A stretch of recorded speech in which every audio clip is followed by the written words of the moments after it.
വളരെ എളുപ്പത്തിൽ നല്ല രുചികരമായിട്ടുള്ളൊരു കുറുമ തയ്യാറാക്കിയാലോ. മഷ്റൂം കുറുമയാണ് നമ്മളിന്ന് തയ്യാറാക്കുന്നത്.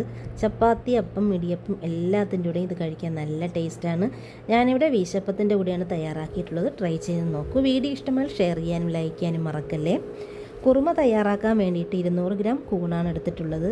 ഈ ടൈപ്പിലുള്ള കൂണാണ് ഞാൻ ഇവിടെ എടുത്തിരിക്കുന്നത്. ഏത് രീതിയിലുള്ളത് വേണമെങ്കിലും എടുക്കാം. ഇതിലേക്കൊരു 15 കാഷ്നട്ട്, 2 മീഡിയം സൈസിലുള്ള സവാള അരിഞ്ഞെടുത്തിട്ടുണ്ട്, ഒരു പഴുത്ത തക്കാളി, 6 അല്ലി വെളുത്തുള്ളി, ഒരു ചെറിയ പീസ് ഇഞ്ചി ചതച്ചത്, 1/2 ടീസ്പൂൺ പെരിഞ്ജീരകം, വലിയ ജീരകം ഉണ്ടല്ലോ അത് 1/2 ടീസ്പൂൺ, 4 പച്ചമുളക്, കുറച്ച് കറിവേപ്പില. എത്രത്തോളം എരിവ് വേണോ അതിനനുസരിച്ചിട്ടുള്ള പച്ചമുളക് എടുക്കാം.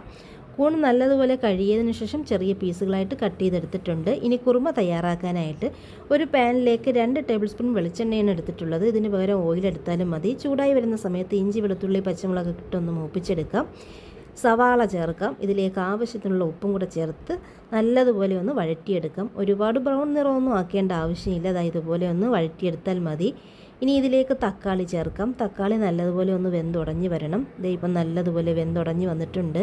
ഇനി നമുക്കിതിലേക്ക് പൊടികൾ ചേർത്ത് കൊടുക്കാം. 1/2 ടീസ്പൂൺ മഞ്ഞൾപ്പൊടി, 2 ടീസ്പൂൺ നിറച്ച് മല്ലിപ്പൊടി, 1/2 ടീസ്പൂൺ മുളക് പൊടി, പച്ചമുളകും കൂടെ ചേർത്തിട്ടുണ്ട്. അപ്പോൾ അതിനനുസരിച്ചിട്ട് വളരെ കുറച്ച് മുളക് പൊടി ചേർത്താൽ മതി.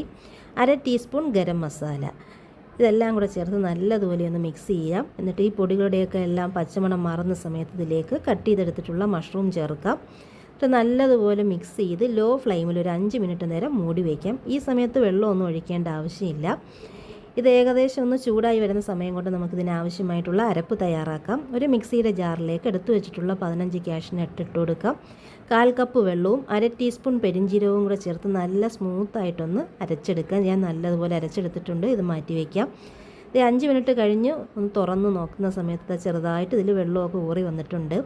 നല്ലതുപോലെ ഒന്ന് മിക്സ് ചെയ്തതിന് ശേഷം എത്രത്തോളം ഗ്രേവി വേണോ അതിനനുസരിച്ചിട്ട് ചൂടുവെള്ളം ഒഴിച്ചു കൊടുക്കുക. പച്ചവെള്ളം ഒഴിക്കേണ്ട. ഞാനിവിടെ 1 കപ്പ് ചൂടുവെള്ളം ഒഴിച്ചിട്ടുണ്ട്.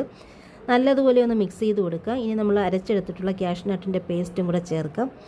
നല്ലതുപോലെ മിക്സ് ചെയ്തതിന് ശേഷം ഈ മിക്സിയുടെ ജാറിലേക്ക് ഒരു 1/2 കപ്പ് ചൂടുവെള്ളവും കൂടെ ചേർത്ത് മിക്സ് ചെയ്തങ്ങ് ഒഴിച്ചു കൊടുക്കുക. അപ്പോൾ എത്രത്തോളം ഗ്രേവി വേണോ അതിനനുസരിച്ചിട്ടുള്ള ചൂടുവെള്ളം ഒഴിക്കുക.